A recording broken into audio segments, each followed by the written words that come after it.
Por favor, abra aí o texto comigo, capítulo 22 do Evangelho de Jesus, segundo escreveu Mateus. Nós leremos do verso 1 ao verso 14.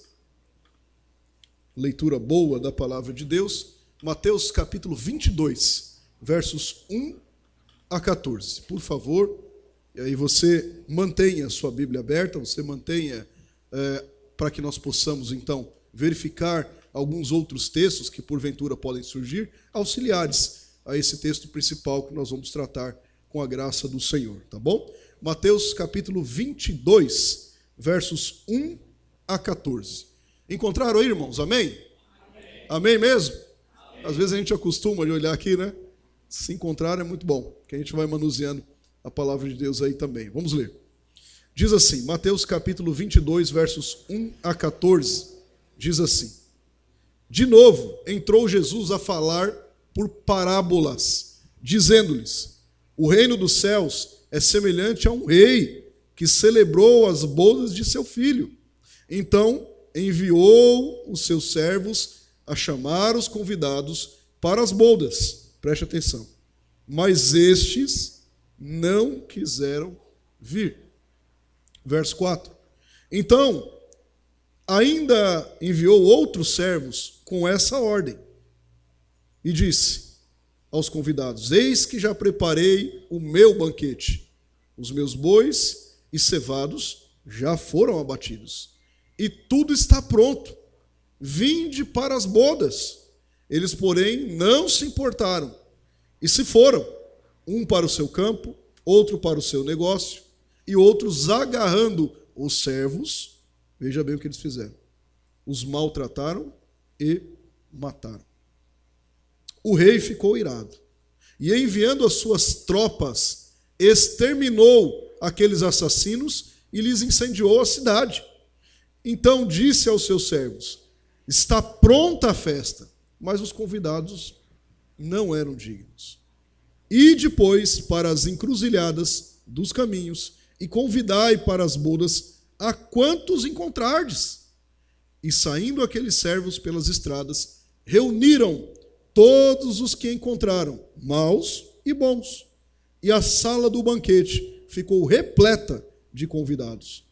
Entrando, porém, o rei, para ver os que estavam à mesa, notou ali um homem que não trazia veste nupcial. E perguntou-lhe: Amigo, como entrastes aqui sem veste nupcial? E ele emudeceu. Então ordenou o rei aos serventes: Amarrai-o de pés e de mãos e lançai-o para fora. Olha o detalhe aqui agora. Nas trevas ali haverá choro e ranger de dentes. Um texto que comumente muitas pessoas acabam até distorcendo agora, o verso 14. Porque muitos são chamados, mas poucos escolhidos. Vamos orar ao Senhor mais uma vez? Curve sua cabeça, por favor. Deus bendito, tua palavra lida aqui agora será exposta e que encontre guarida nos corações dos nossos irmãos aqui nessa noite. Nos ensina, nos instrui e nos capacita cada vez mais. Continua, Senhor, sendo Deus nas nossas vidas e que o teu Filho Jesus, Pai, seja glorificado através da instrução dessa palavra. Que nós possamos compreender, Pai, as verdades práticas e sairmos daqui mais uma vez, após esse momento de culto, após esse serviço de adoração, edificados. Deus precioso, o nosso desejo é esse. Observa-nos, Pai, sonda o nosso coração. Te pedimos o nome santo, precioso e bendito de Jesus. Amém. Irmãos, eu quero tratar com vocês, com base nesse texto que lemos, a respeito do convite do rei. Nós estamos diante da mesa do Senhor. Eu quero tratar exatamente a respeito do convite do rei. Certamente é uma parábola que vocês já conhecem, já leram em algum momento.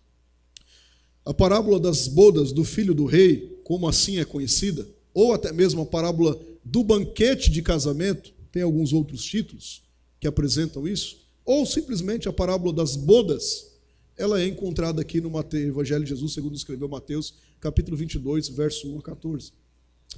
Um detalhe aqui, embora essa parábola que nós acabamos de ler pareça similar a outra parábola encontrada, não em Mateus, mas em Lucas, Lucas 14, verso 16 em diante, não se trata da mesma parábola. Veja por que eu estou dizendo isso. Ao nós analisarmos aqui essas duas parábolas, tanto a de Mateus, que nós lemos, como a de Lucas aqui, fica muito claro para nós que cada uma delas possui características diferentes. Características que pertencem a ocasiões diferentes. Quando? Ocasiões diferentes do ministério de Jesus. É claro que, embora Jesus ensinou em uma e em outra, são ocasiões diferentes. A partir de uma leitura até um pouco mais rápida, nós pensamos até, quando a gente lê aqui essa parábola em Mateus, que é a mesma parábola narrada em Lucas. Repito, elas são parecidas, mas não são a mesma parábola. Entretanto, Mateus aqui ele faz um registro dessa parábola de um rei que festejou as bodas do seu filho, enquanto Lucas aqui registra uma grande ceia promovida por um homem. Percebe a diferença? E veja, a ideia aqui central, tanto de uma parábola como de outra, ela é a mesma. Embora tenha seus pontos de diferença, mas a ideia central é a mesma. No relato de Mateus, aqui o local em que Jesus estava, por exemplo, era no templo. Se você ler Mateus capítulo 21 e o verso 23, você vai notar que ele estava no templo. No relato de Lucas, por exemplo, da outra parábola, Jesus ele não estava no templo. Ele estava sentado numa casa, na casa de um fariseu. Lucas capítulo 14, verso 1, mostra para nós. Contudo, estas duas parábolas aqui são destinadas ao mesmo povo. Embora diferentes, embora tenham seus pontos de contato e até de divergência, elas são destinadas ao mesmo povo, o povo judeu. Nesses dois relatos aqui, Jesus ele chamou a atenção de judeus religiosos. Por que ele chamou a atenção de judeus religiosos? Pois eles não estavam ouvindo e sequer, eu poderia até dizer, escutando. Ouvir tem diferença de escutar. Já disse aqui uma vez, ouvir nós ouvimos vários barulhos. Nós estamos centrados aqui, mas estamos ouvindo barulho de carro lá fora, embora a nossa atenção não esteja lá na avenida. Agora, escutar é com atenção, é estar focado. É o que vocês estão fazendo aqui. Eles não estavam escutando. E pior, se não estavam escutando, não estavam naturalmente obedecendo. Em Mateus aqui houve uma recusa da parte dos convidados, você leu comigo no texto, e houve até mesmo violência da parte de alguns deles. Foi um convite. E houve violência. Fato aqui que impulsionou o rei, aqui descrito nessa parábola, a destruir esses assassinos que ocasionaram essa violência e destruiu não só eles, mas as cidades deles. Em Lucas, não há menção de violência aqui, da parte daqueles que se recusam. Só para que você note que são parábolas distintas e para que nós não caiamos no mesmo ponto de confusão do que é uma coisa e do que é outra. Apenas aqui em Lucas, os condenados não tiveram acesso a provar do banquete daquele homem. Foi isso que aconteceu lá na passagem de Lucas. Bom, o Senhor Jesus Cristo, ele comparou o reino de Deus aqui a uma festa de casamento. De fato, ele estava fazendo isso. Onde o rei aqui enviou seus servos para convidar, a princípio, as pessoas mais próximas do noivo. As pessoas que estavam mais próximas. Só que elas não quiseram ir. Na história aqui, a ilustração demonstra que se tratava de um convite importante. Não era algo que, talvez, vamos ver, um convite importante. Qualquer pessoa ser convidada pelo rei para uma festa, veja bem, tão especial, dedicada aqui ao príncipe, era o filho do rei. Percebe? Deveria ser algo de grande honraria. Como é que alguém iria recusar um convite como esse? E ainda mais, causar violência por ouvir um mensageiro que trouxe o convite. Além disso, era o casamento do futuro rei. Não é? Não era o filho do rei? Era o casamento do futuro rei. As relações interpessoais não dariam muito certo. Em relação até de negócios, não é? Não dariam muito certo. Como alguém em sã consciência recusaria esse convite? Estar presente aqui deveria ser, irmãos, um privilégio. Deveria ser aqui um motivo de alegria, um motivo de grande expectativa. Olha, não veja a hora de chegar o dia. Deveria ser isso no coração das pessoas.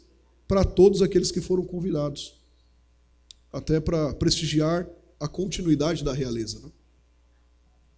Afinal, era o filho do rei, repito, que estava para se casar. Veja bem o que Jesus está falando. Era o filho do rei que estava pronto para se casar. Os convidados iniciais, então, foram escolhidos. E possivelmente eram eles, com ponto histórico, quando nós vemos líderes, pessoas nobres.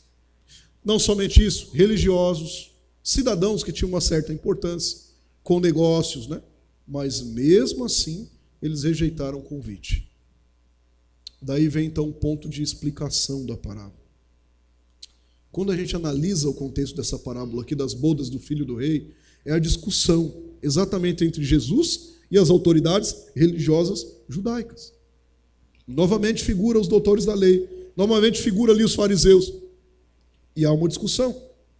Basicamente, aqui o ensino principal de Jesus nessa discussão é o reino rejeitado pelos herdeiros e, portanto, o reino foi oferecido a outros. Não é que Deus tem dois povos. Preste bem atenção no que Jesus está dizendo. Ele não tem, ele tem um povo só. Essa rejeição pode ser facilmente percebida nos primeiros versos que nós lemos. Se você ler do 1 ao 5, do 1 ao 6, você vai notar isso com muita clareza. Jesus ele contou essa parábola das bodas depois de alguns chefes, olha o contexto, alguns chefes dos sacerdotes e dos líderes religiosos terem aqui questionado a autoridade dele. Aí ele para e conta essa parábola, depois de ter sido questionado, depois de ter a sua autoridade colocada em xeque, pelo menos na mente daqueles chefes dos sacerdotes, pelo menos daqueles líderes religiosos. Jesus aqui tinha acabado de entrar, se você ler o contexto ainda um pouco mais, acabado de entrar em Jerusalém. Ele tinha acabado de ser aclamado, ele tinha acabado de ser louvado pelo povo, como nós fizemos aqui. E você lembra o que aconteceu lá? O povo gritando, hosanas, hosanas nas alturas, bendições ao Senhor. E ele entrando num jumentinho, você lembra? Ele tinha acabado de passar por isso. Mas relembre uma coisa também. Era o domingo anterior à crucificação. Era o domingo anterior à morte. Dali para lá, uma semana, menos ainda. Percebe? Montado no jumentinho, Jesus estava revelando-se publicamente para as pessoas que ele era o Cristo. Que já há muito tempo as Escrituras Sagradas já tinham falado. Profetas tinham profetizado. Alguns líderes aqui, então, cheios de inveja, alguns líderes aqui cheios de rejeição, já tinham intentado e decidido matar Jesus, e agora eles só precisavam de uma ocasião. Eles só precisavam de uma cilada, de uma arapuca, se você quiser assim chamar.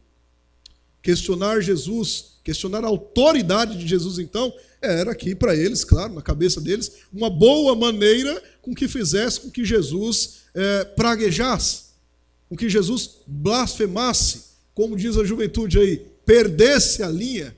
Era isso que eles queriam. Eles já estavam tentando, ou já tinham intentado no coração, maquinado matá-lo, e aí então eles vão na autoridade de Jesus, questionando essa autoridade. Mas Jesus sabia das suas intenções e fez com que eles ficassem confusos, e sem resposta, inclusive, perante ele próprio Jesus. Ainda aqui para que você entenda um pouco mais, na sequência, Jesus ele começa a ensinar aos mestres e ao povo, contando 3 parábolas. Na sequência disso, ele contou a parábola dos 2 filhos, está em Mateus 21, verso 28 a 33, não é? Ele contou a parábola dos lavradores maus, Mateus capítulo 21, verso 33 a 45. E contou essa parábola que nós lemos aqui. A parábola das boldas do filho do rei, ou as parábolas das boldas, como vocês queiram chamar. Através, então, dessas histórias, Jesus chamou a atenção daqueles que estavam indo contra a autoridade de Jesus. Preste bem atenção no cenário. Jesus chamou a atenção deles para o perigo daqueles que o rejeitassem como Messias, porque ele é o Messias.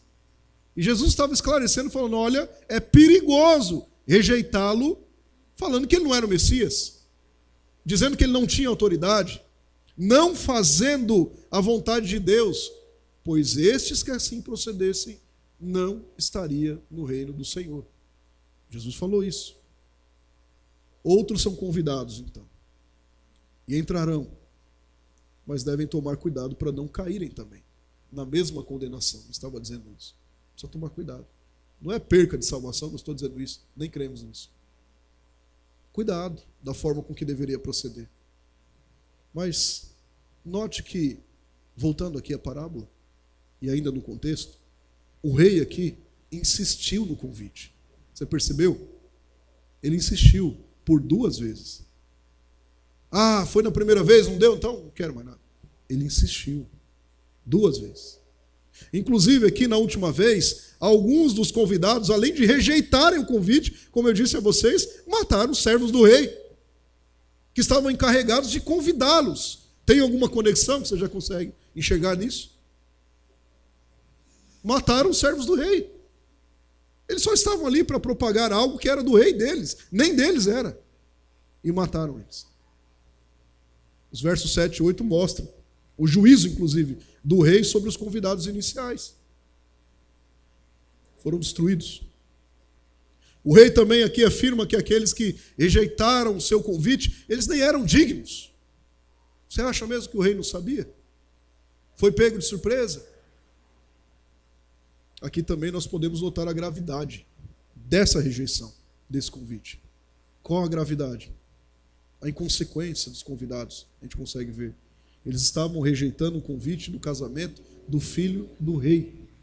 Não era algo pouco. Se você avançar no verso 9, o rei então ele ordena que os seus servos convidem outras pessoas. Aqui está a insistência do convite. Não para as mesmas pessoas. Você percebeu? Não para as mesmas pessoas. Ele insiste no convite, mas não ao mesmo público. Ele ordena que os seus servos convidem todas as pessoas que eles encontrarem pelo caminho. Todas. No verso 10, nós podemos ver as pessoas convidadas por último, elas foram à festa. Elas estiveram na festa. Tanto o que a Bíblia elenca aqui, como bons, quanto os maus. Eles encontraram tudo quanto é pessoa na rua. Tanto os bons como os maus. No entanto, no verso 11, nós notamos que um homem não estava com as vestes nupciais. Já estava lá no meio da festa. Não estava com as vestes nupciais. Estava diante da presença do rei. Esse homem acabou então sendo expulso da festa. Você leu junto comigo. E note esse contexto, irmãos. Note essa parábola. Que tantas lições valiosas nós poderíamos extrair aqui num tema como hoje, num culto de ceia. Mas eu quero ser objetivo. Nós estamos no culto de ceia e você já entendeu algumas coisas do próprio texto. Você veja, em primeiro lugar, essa parábola aqui nos ensina que os servos do rei, eles devem anunciar o convite sem distinção. Vocês notaram isso? Falando dos servos primeiro. Os servos do rei, eles devem anunciar o convite sem distinção, pois é uma ordem expressa do próprio rei. Não é algo que talvez nós façamos. Vou ver se dá.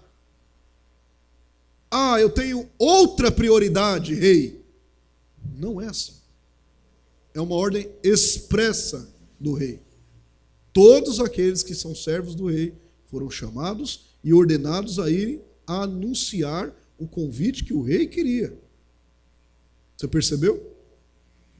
Nitidamente a parábola aqui do filho do rei trata inicialmente sobre a questão da rejeição de Israel ao evangelho. Nitidamente. Vai muito além disso, é claro. Veja, Jesus deixa claro aqui que os judeus foram convidados, mas eles recusaram. Ele fala isso. Mas não somente, eles fizeram pouco caso da autoridade do rei. Era a autoridade dele que estava sendo posta em xeque. Ah, mas Jesus, quem sabe alguns pensam, está longe, né? Autoridade? Não, tem autoridade só em algumas áreas da minha vida. Era a autoridade dele que estava sendo posto em xeque. Preste bem atenção. Ignoraram o convite. Eles ignoraram. Menosprezaram o filho do rei. Não preciso nem dizer quem era. Menosprezaram o filho do rei. E ainda espancaram e mataram os servos do rei que ele havia mandado para generosamente, com generosidade, convidá-los para o reino, e aqui eu já posso dizer, dos céus. O convite, então, foi estendido a todas as pessoas, boas e más, sem distinção. A ordem aqui, e depois a saída dos caminhos, e outras versões aos valados, originalmente traz a ideia de transcender os limites da cidade. Transcendeu o povo judeu, percebe? Saiu dos limites da cidade. Eles iriam ao campo aberto. Essa é a missão da igreja. Essa é a minha e a sua missão. A nossa missão não é só vir no culto, sentar na cadeira e glorificar a Deus. É muito bom e devemos fazer. Aqui é o ajuntamento coletivo, onde nós recebemos instruções no quartel-general, do general chamado Cristo, para que a gente saia no campo missionário, aí fora, para anunciar o convite que ele está fazendo. Essa é a função nossa, anunciar o convite. Não é se talvez. Nós temos que anunciar o convite. É a principal missão da igreja. Os servos de Deus, meus irmãos, eles devem anunciar o evangelho a todos, sem distinção. Não é a quem eu acho que devo anunciar o evangelho. Ah, aquele lá, não. Na minha concepção. Aquele lá, sim. Sem distinção. Nós não sabemos como que vai ser essa colheita. Não sabemos quem são os eleitos de Deus. Mas nós sabemos que o resultado é garantido. Por isso é que nós devemos evangelizar, pregar a palavra, investir no aspecto missionário. Mas não somente. Agora o fato de tais pessoas aqui, quem quer que sejam elas, né, para receberem o convite e até irem às bodas, né, não significa que tais pessoas estão inclusas no reino de Deus. Não somos nós que medimos isso. Ah, eu preguei, eu evangelizei, mas não deu resultado. Mas quem disse que o resultado provém de você? Quem disse isso? A Bíblia que eu tenho aqui é a mesma que você tem aí. Diz que quem convence o homem do pecado, da justiça e do juízo é o Espírito Santo. Nós temos só que pregar. O convite a gente leva. E às vezes nós vamos ser espancados. Te anima isso? Às vezes nós vamos ser mortos mesmo. Vai? É isso mesmo. Mas nós vamos cumprir a ordem do rei. Nossa missão é anunciar esse precioso convite ao reino de Deus. O casamento do filho será consolidado. Você não entendeu isso? O casamento do filho será consolidado, de uma forma ou de outra. Jesus, o Filho de Deus, buscará a sua noiva, a saber, a igreja. O convite está sendo proferido nesse exato momento. Ele buscará a sua igreja. Você percebe? Quantos farão parte das bodas? Será que as prioridades são maiores do que temos aí afora do que o reino de Deus? Horas. Sermão da Montanha, no capítulo 6, os versos finais ali, da solicitude da vida, não é? Diz claramente para nós: buscai, pois, em 10º lugar, o reino de Deus. É assim? Buscai, pois, em primeiro lugar, o reino de Deus e a sua justiça.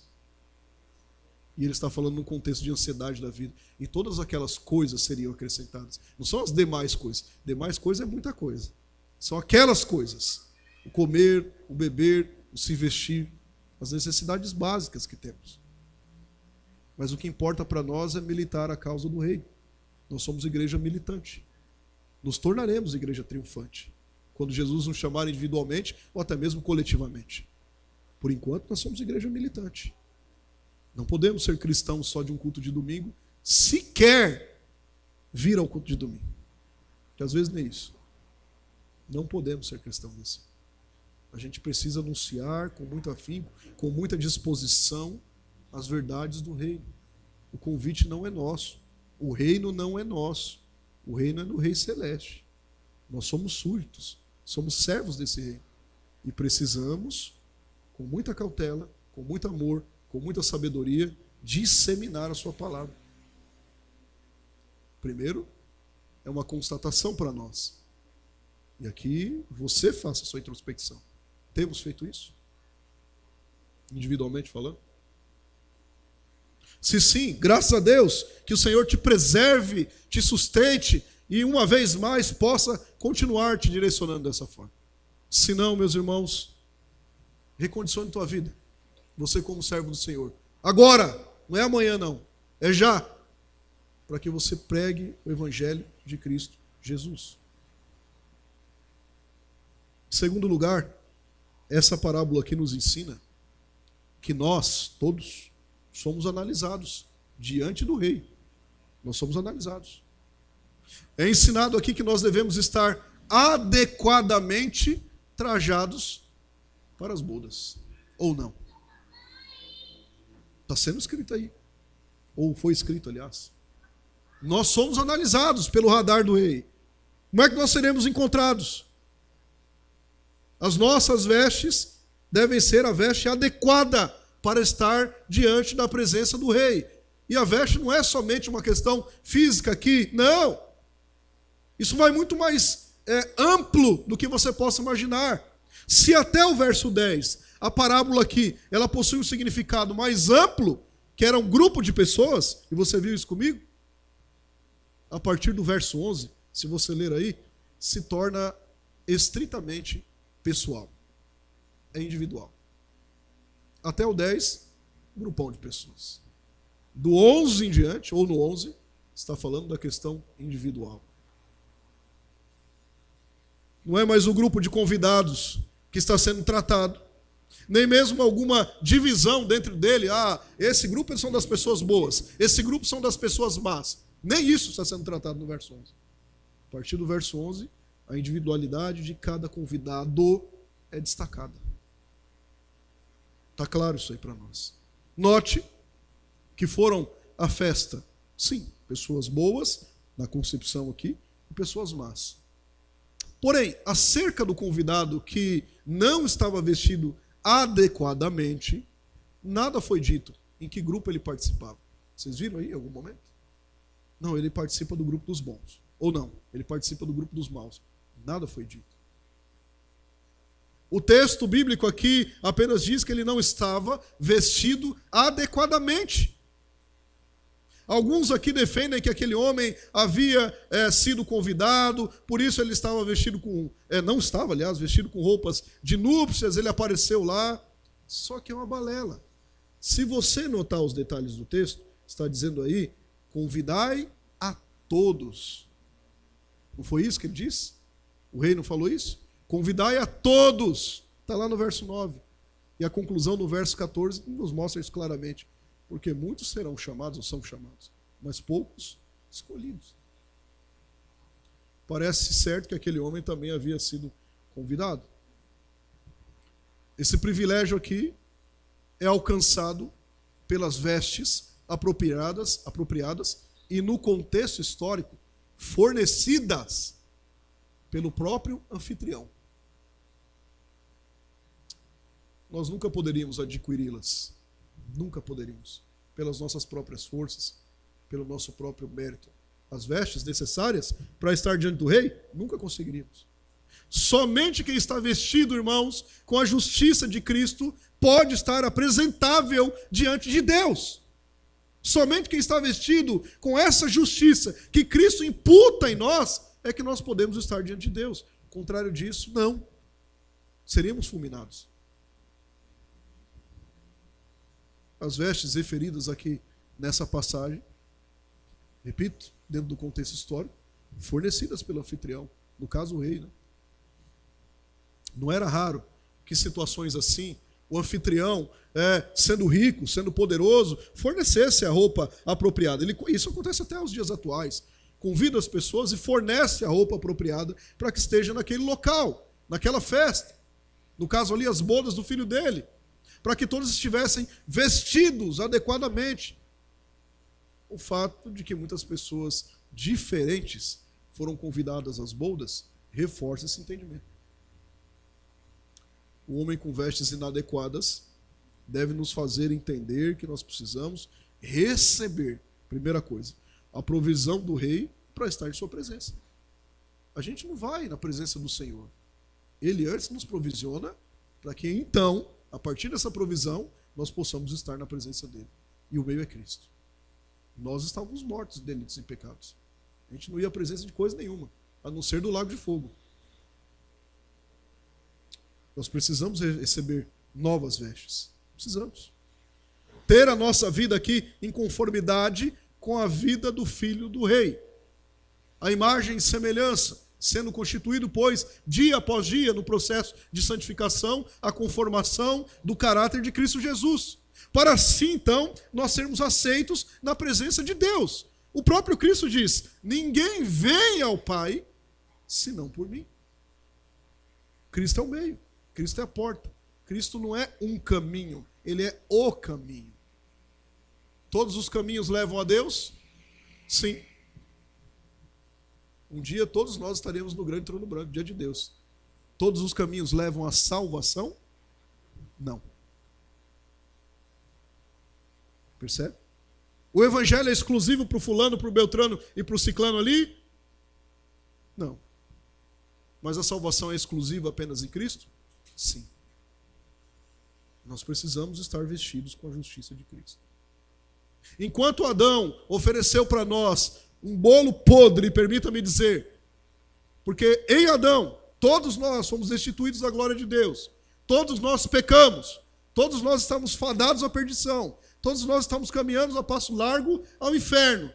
O Verbo encarnado, Cristo Jesus, que morreu no nosso lugar, vertendo sangue na cruz do Calvário, o que foi que ele fez? Se não imputar a justiça de Deus em nós. É um ato jurídico. A pena não está mais em nós. Ele falou: olha, sai um pouquinho de lado, eu vou tomar o seu lugar aqui, verter o sangue na cruz do Calvário, de braços abertos, para que nós pudéssemos estar vestidos com a justiça de Deus. Você percebe isso?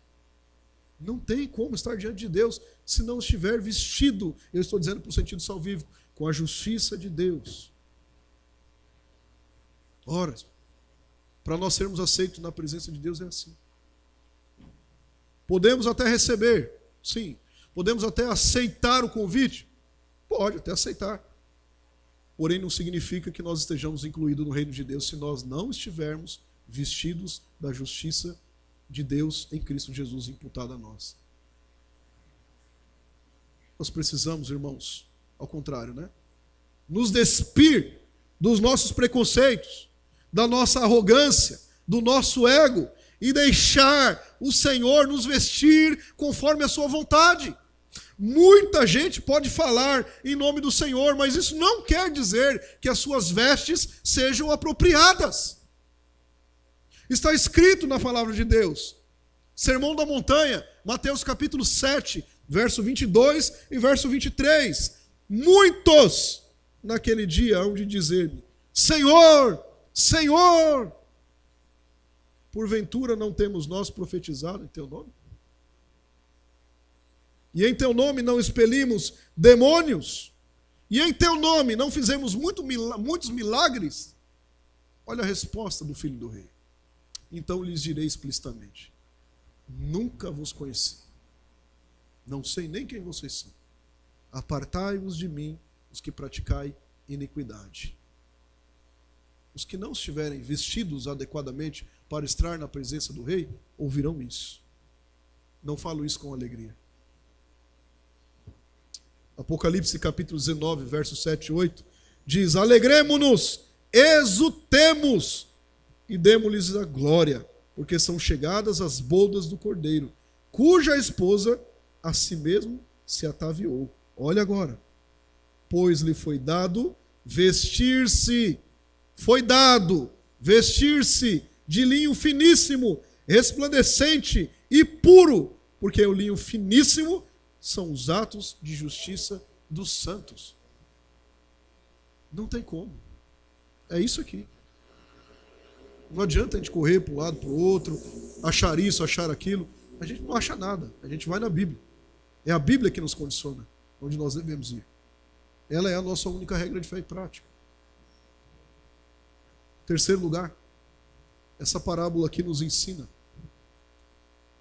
que além do olhar, aliás, né, do rei para nós, e nada passar desapercebido, nos ensina também que pela própria ação não há justificação. A nossa ação. Não podemos confeccionar a nossa própria roupa. A gente não pode. Eu vou confeccionar a minha roupa. São as minhas mãos que vão agulhar ali ou na máquina. Eu vou confeccionar a minha própria roupa. Não vai dar certo. Para estar diante do rei, não. Por mais bonita, viçosa que essa roupa possa parecer, não vale para estar diante do rei. Aquele homem do verso 11 é um exemplo muito, do verso 11, né? É um exemplo muito claro daqueles que tentam buscar a justificação por meio das próprias obras, por meio do próprio mérito. Claro. São pessoas que são hipócritas. Estou usando palavras de Jesus, viu? Falando o que ele disse. São pessoas que são hipócritas. Elas aceitam até o convite. Até comparecem às bodas, né? Passam desapercebidos no meio dos convidados, dos seus pares. Elas passam desapercebidas até. Às vezes as pessoas não sabem. Tem joio e tem trigo. Elas passam desapercebidas nos meios dos convidados. Porém, ao olhar do rei, não passa. Não passa desapercebido. Não tem como resistir ao olhar clínico, sensorial do rei. Não tem como. Elas nem mesmo possuem argumentos que possam justificar as suas próprias loucuras. Quando se é perguntado ao homem, como foi que isso aconteceu? Você está aqui? Como que isso aconteceu? Ele, emudeceu. Não tem nem argumento que possa justificar as suas loucuras. Porém, aqueles que reconhecem que não são dignos e sabem que só merecem a condenação eterna, confessam Cristo como seu único, suficiente, exclusivo e eterno Salvador, depositam sua confiança em Cristo, se vestem da justiça de Cristo. Claro que esses aqui são alcançados pela misericórdia. A misericórdia de Deus é não nos dar aquilo que nós merecíamos. Nós merecíamos o inferno. Ao contrário disso, Ele nos dá a graça. A graça é o favor imerecido. Nós não merecemos, mas Ele dá. Eu não sei explicar como que um pobre, cego, miserável e nu como eu, até mesmo como você, possa ser salvo pelo Senhor. O que Ele viu em nós? Não sei. A causa da eleição não está em nós. A causa da eleição sempre esteve, está e estará nele. É motivo só de gratidão. Eu só tenho que agradecer. Eu não sei, mas Ele me salvou. Que bênção. Amém. Glória a Deus por isso. Estes aqui, que se vestem da justiça de Cristo, e não da sua própria confecção, a gente pode chamar assim, se assentarão na mesa com Abraão, com Isaac, com Jacó, mas com Cristo também, que é muito melhor. Com Cristo. Há quem aqui ouviu o convite e se recusou a ir. A gente viu nessa parábola. Há aqui quem ouviu o convite, se recusou a ir e pior, ainda fez mal ao outro que convidou. Há também aqui quem ouviu o convite, aceitou as bodas, porém estava de forma inadequada. Nenhuma dessas vertentes serve para nós. Nós temos que ouvir, aceitar, estar e ainda além de estar de forma adequada, com vestimentas adequadas. Não é de qualquer forma. Não é de qualquer jeito. Quem comanda ali é o rei. O palácio é do rei. O reino é deste rei. Ele que delimita como é que nós vamos estar no reino dele. Parecem situações e implicações diferentes, mas no verso 14 a gente pode ver, entendendo, né, que não existe diferença em nenhuma dessas pessoas aqui. Quem ouviu e recusou, quem ouviu, recusou e fez mal, quem ouviu até foi, mas estava inadequado, não tem diferença. Não tem. Nenhum deles estará no reino. Se não fosse o rei conceder as vestes, nenhuma daquelas pessoas estariam adequadamente às bodas. Nenhuma delas.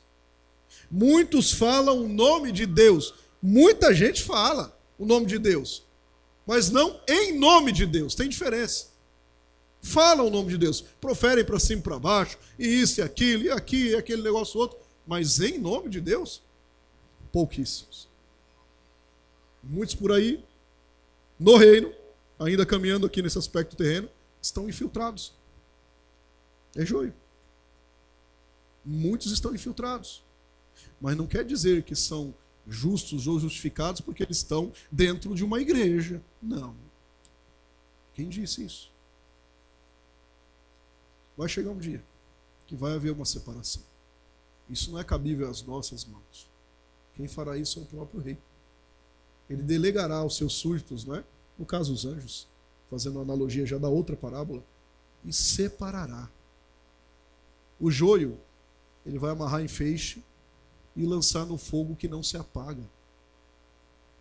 O trigo, ele vai colher e guardar no seu celeiro. Percebe? Os que são do Senhor serão guardados. Os que não, é separação eterna. Essa é a palavra do Evangelho. Não tem muita maquiagem, não. É isso que é o Evangelho de Cristo Jesus. Veja. Entrar e fazer parte do reino de Deus não depende de algo que nós tenhamos que fazer. Eu tenho que alcançar porque Deus exigiu. Não. Bons e maus são iguais perante o Senhor. O convite aqui do Evangelho, perante ao convite do Evangelho, são iguais. Ele mandou convidar todos eles. Você percebeu? Se é que é o bom, viu? Aqui é o conceito da palavra. Portanto, aqui não há nada que nós possamos fazer que permita o acesso ao reino de Deus. Não, eu tenho que ir lá, eu tenho que entregar um dizimão, bem grandão. Não está dizendo isso na palavra de Deus. Tem muitos redutos religiosos aí afora que estão vendendo a salvação. Assim como a igreja romanista fazia, vendendo indulgências, as indulgências atuais estão aí também. Lencinho da bênção, martelinho não sei do que, sim. É um evangelho falso. Estão enganando as pessoas. A gente tem que diferir o que é evangelho de Cristo e o que não é. Nós não estamos no mesmo bojo, não. Parecem sim conosco, mas não são. É joio.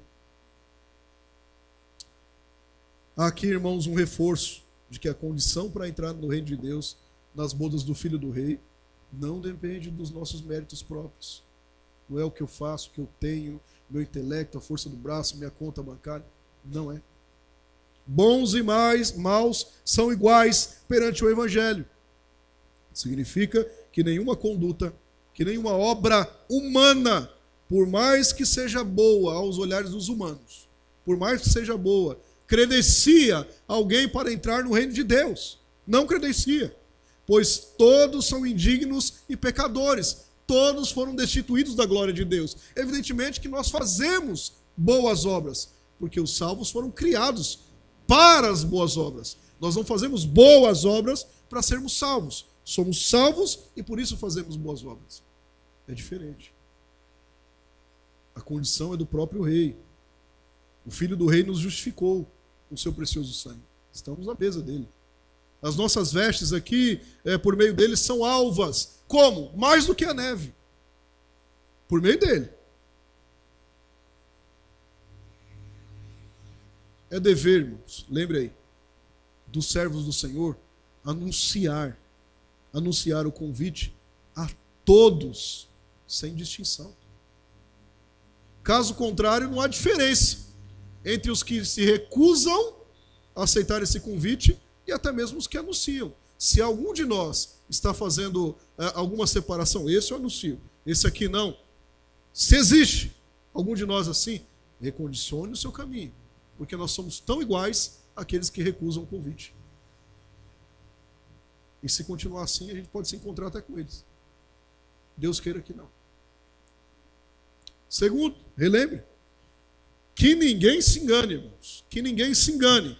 Nós somos analisados pelo olhar do rei. O radar do rei. Nós somos verificados, examinados pelo Altíssimo, a fim de que as nossas vestes elas estejam adequadas para nós estarmos na presença gloriosa do Rei. Repito, não é só uma veste física, essa também, mas não é só essa não. Comportamentos, ações, atitudes, como é? Terceiro, você precisa saber que nós só podemos entrar nas bodas do Cordeiro através, só aí, pela ação exclusiva de Deus.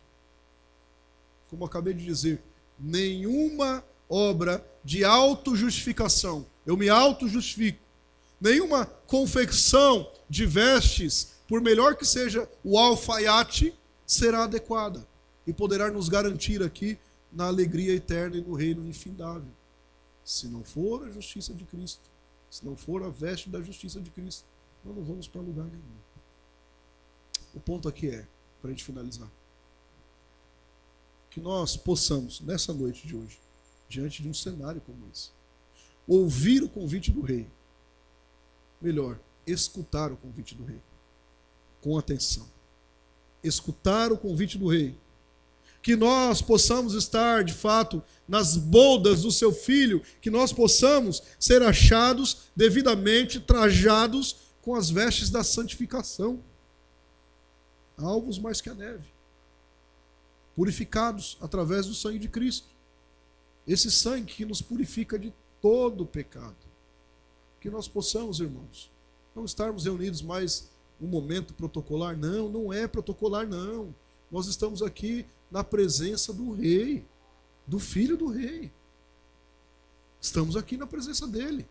Não é protocolar o que nós estamos fazendo. Não é um passatempo de domingo. Não. Teríamos muitas outras coisas para fazer. Teríamos, sem dúvida. Se fôssemos abrir uma lista aqui, eu sei lá, acho que uma folha de almoço não daria nem para o começo. Nós teríamos outras coisas para fazer, como muitos por aí afora têm. Mas a melhor parte é estar na presença do rei. É a melhor parte. Eu e você, nós somos um culto ambulante. A gente não participa do culto e saiu lá fora é outra pessoa. Nós somos um culto ambulante, o tempo inteiro, prestando adoração ao nosso Deus. Somos surdos, embaixadores de Cristo. O que o embaixador faz? Se não defender o estatuto ou a Constituição do seu país? A Constituição do nosso país, da nossa pátria celeste, está aqui. Como é que nós não vamos defender isso? Como é que nós não vamos propagar isso? Somos peregrinos nessa terra. Por isso que nós precisamos o tempo inteiro da graça de Deus. O tempo todo. Que Deus nos ajude. Que Deus fortaleça o nosso coração. Que Deus nos instrua em todo o tempo. Tem dia que é bom a gente ter um chacoalhão para a gente relembrar quem nós somos e quem Deus é, para que Ele possa nos fazer todos os dias trilhar os caminhos que nos levarão e que foi proporcionado por Ele mesmo à vida eterna. Vamos orar, irmãos, mais uma vez? Vamos orar e na sequência então a administração da ceia.